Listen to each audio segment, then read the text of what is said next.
How do therapists challenge people without damaging the relationship? At first glance, this can seem like a difficult balance to achieve. After all, many people come to therapy because they feel stuck in some way. They may be repeating patterns, avoiding difficult decisions, or holding beliefs that no longer serve them. If therapy is going to support growth, there will eventually be moments where these patterns need to be explored. Yet challenge can feel risky. Most people have experienced criticism at some point in their lives. They have been judged, corrected, dismissed, or told what they should do. Because of this, challenge can sometimes feel threatening, even when it is offered with good intentions. Therapists are aware of this. This is one reason they usually focus on building safety and trust before introducing significant challenge. Without trust, challenge can feel like criticism. With trust, challenge can feel like curiosity. Imagine a client says they want close relationships, yet repeatedly pushes people away when they become emotionally available. A therapist could point out the contradiction directly. But if this happens too early, the client may feel exposed, misunderstood, or defensive. Instead, a therapist might become curious. They may ask questions. They may gently reflect a pattern they have noticed. They may invite the client to explore whether there is a connection between their fears and their behavior. Rather than telling the client what is happening, they help the client discover it for themselves. This distinction is important. Therapeutic challenge is rarely about proving a point. It is about increasing awareness. The therapist is not trying to win an argument. They are helping the client see something that may have been difficult to see alone. Sometimes challenge involves exploring inconsistencies.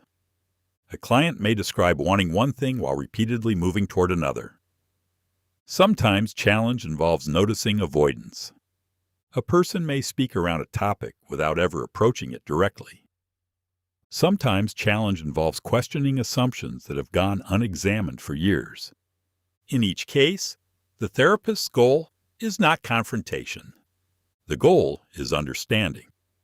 Effective challenge is usually grounded in respect.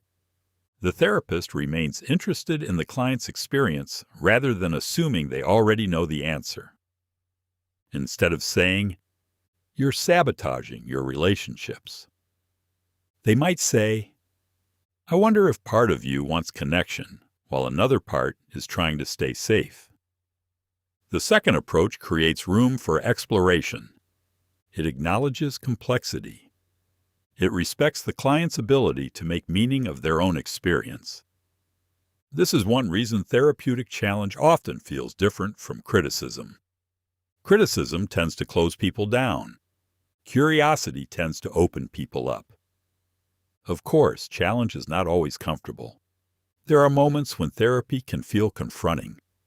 A person may encounter truths they have avoided. They may begin recognizing patterns that are painful to acknowledge. They may see how old protective strategies are affecting their present life. Yet discomfort alone does not mean something is wrong.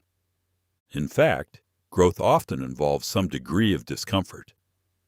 The important question is whether that discomfort exists within a relationship that feels safe enough to support it. When trust is present, clients are often more willing to explore difficult territory. They know the therapist is not trying to shame them.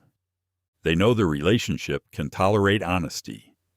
They know they will be met with understanding rather than judgment. This is why challenge and trust are not opposites. They work together. Too much challenge without safety can feel overwhelming. Too much safety without challenge can lead to stagnation. Therapy often involves finding a balance between the two. A balance where the client feels supported enough to take risks and challenged enough to continue growing. Over time, many clients discover that some of the most meaningful moments in therapy occur when a trusted therapist gently shines a light on something that was previously difficult to see. Not to tell them who they are, not to tell them what to do, but to help them understand themselves more fully. And sometimes, that understanding becomes the beginning of meaningful change. This concludes our season on safety, trust, and the therapeutic relationship. In our next season, we'll explore deep listening and understanding, including what therapists notice, what they hear beneath the words, and why feeling understood can be such a powerful human experience. I'll see you there.